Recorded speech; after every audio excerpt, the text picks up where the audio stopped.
be going over the best styles for each position of Volleyball Legends. I did this video a long time ago and I still get comments on it asking about the new styles and where they are on the list. Which is funny because I made that one when only Sanu and Tainsuke Hinata were in the game, so I decided to redo it since a lot has changed since then. And if you enjoyed this, be sure to subscribe and run with the likes because it helps a ton. I'll start with setters. The most important stat for setters are obviously set, but after that it's going to be speed and the jump. The rest of the stats being high just make him a stronger well-rounder, but thankfully most if not all good setters in the game are insane well-rounders with a mid spike. That's how they kind of like to build almost every good setter.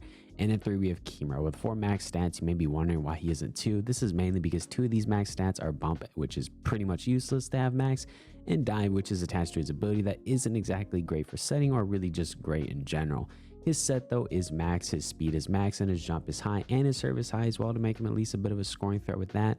But I really think if you want to play setter, I think Tainsuke Oigawa or Tainsuke Kageyama are going to be better, but Kimro is a permanent secret, so there is that plus to him. At 2, we have Tainsuke Oigawa. He has 3 max stats being jump, set, and his ability being his serve, which is a super serve. His speed is high and his spike is above average. A solid well-rounder with very good stats for setting and a good threat to ace as well. Not a terrible setter if you missed out on Tainsuke Kageyama. I think he's slightly better than Kimro as a style, but as a pure setter, he's probably just on par with Kimro in my opinion, just as a setter. And at a far and away one, we obviously have Tainsuke Kageyama. In terms of pure setting, no style really does it like Tainsuke Kageyama. You can set with others, but in my opinion, he's just kind of overpowered and patches up most of the skill curves that come with setting. He's a very good style with mid to high to max and everything besides spike and bump, but primarily why he's good is not due to his just like well-rounded stats. Other characters have, or other even setters have better well-rounded stats. It's more due to his actual set mechanic being the only set to go in a perfectly straight line at pretty much the perfect height, then stop there and float for a second or two. Genuinely kind of insane, and for me makes him the best setter in the game, but this is also kind of just because he's the only setter with an ability attached to his set. And because I know not everyone has their hands on secrets quite yet, these are the 3 best probably non-secret setters. 1 Kageyama, 2 Oigawa, and then 3 Yabu. Although Kageyama and Oigawa are like they're interchangeable, to be honest. You can't go wrong with either of them.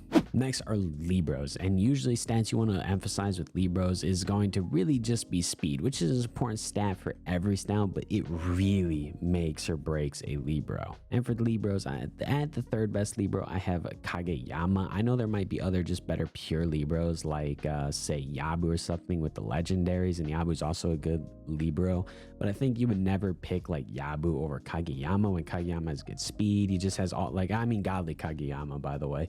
He just has all of those other good stats that make a Libero while also being able to like set and do a little more than like Yabu can. So for me, that's kind of the reason why I put Kageyama at 3, because even though he might be like 5% worse of a Libero, he can do like everything else like 2 to 3 times better, you know. So, and the next 2 are hard because I have it as a tie with a slightly going one way, and that's between Tainsuke Hinata and Kimro. The reason why I say Tainsuke Hinata is on par with Kimro in terms of being a Libero is because he is the fastest spiker, which opens up options for him to also score as well. I think most teams would rather line Tainsuke Hinata up as Libero in 4v4s because it opens up so much for the offense, and he is still fast enough to be a Libero. But if I had to rank it, I think I would still put Tainsuke Hinata at 2, because in terms of being a pure Libero, Kimro is better, and in 6v6 I think Kimro is better due to you not really needing 5 people to spike. In 4s though, I think it's really valuable to have a 3rd person who can kind of flex between Libero and spiking from the back court. So this is really close. If you just want to be a pure Libero, I think you go Kimro, but in the actual context of the game, I think Tainsuke Hinata is better, because honestly, if I'm running 4s and it's like, all right, I can either put Tainsuke Hinata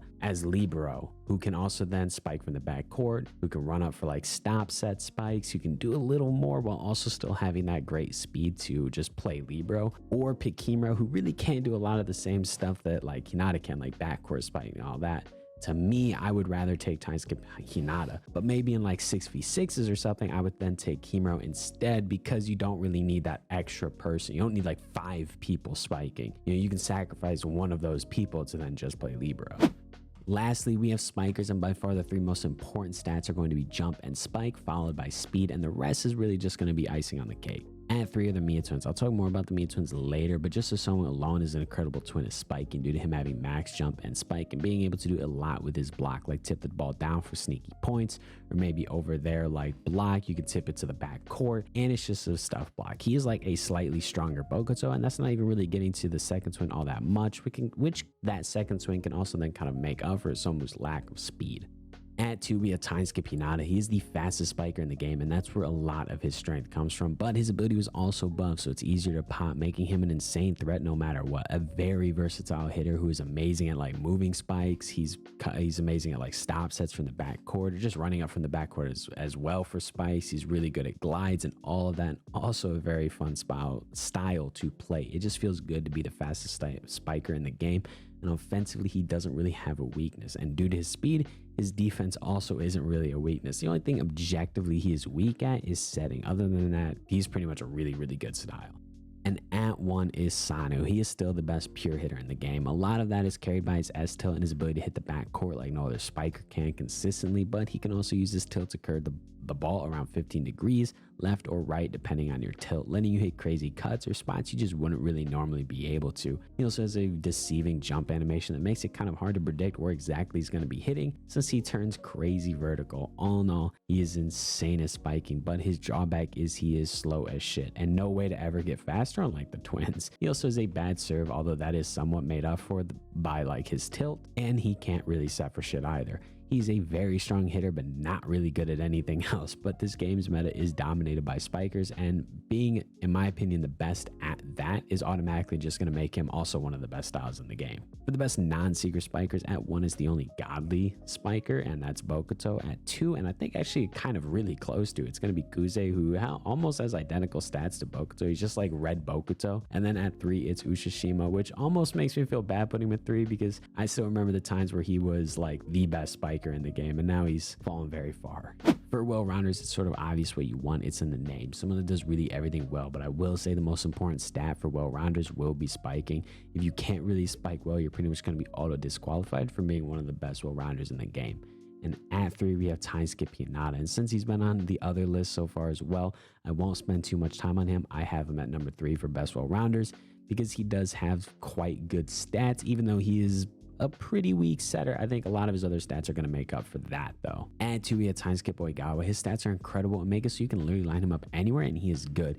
He can set, serve, he is fast, he's okay spike, good jump. Like he literally do everything on the court besides bump, which doesn't really matter. Dive, which sort of matters if you personally dive a lot, which I don't. And then block, which also matters if you spam block, but again, you can just receive or back block instead. So really he is good in every useful category you want someone to be good at with a sort of meh ability. I think he pretty much defines well-rounder at the moment. And at 1, I obviously have the Mia twins. They are definitionally the best well-rounder. They can stuff block, they have insane speed, spike, set, jump, dive, like literally anything. The only drawback to them is that really only half of these abilities can be active at a time, as you're effectively a pure setter and then pure spiker once every 5 seconds. But this is going to allow you to be able to do everything you need to be able to do. In my opinion, he's a very hard character to get the fulls out of, but if you do, I think he is the best well-rounder, and that was before his buff. Now he also has the float serve that makes him even better, and this float serve causes the ball to kind of float through the air and then also curve back when you tilt back, but only on the serve and only on the setter twin. For the best non-secret well-rounders, I actually think Ushishima and Kageyama are really solid well-rounders. Kageyama doesn't quite have the spike, and Ushishima doesn't quite have the set of a well-rounder, but I still think like if you can't quite get your hands on a secret well-rounder like you might want to, these two aren't terrible options. But like I said, most of the well-rounders are pretty much all secrets. And yeah, that's the best styles for each position, in my opinion, now months later after my first one. And if you want to know which styles are the best for each game mode, check out this video and subscribe.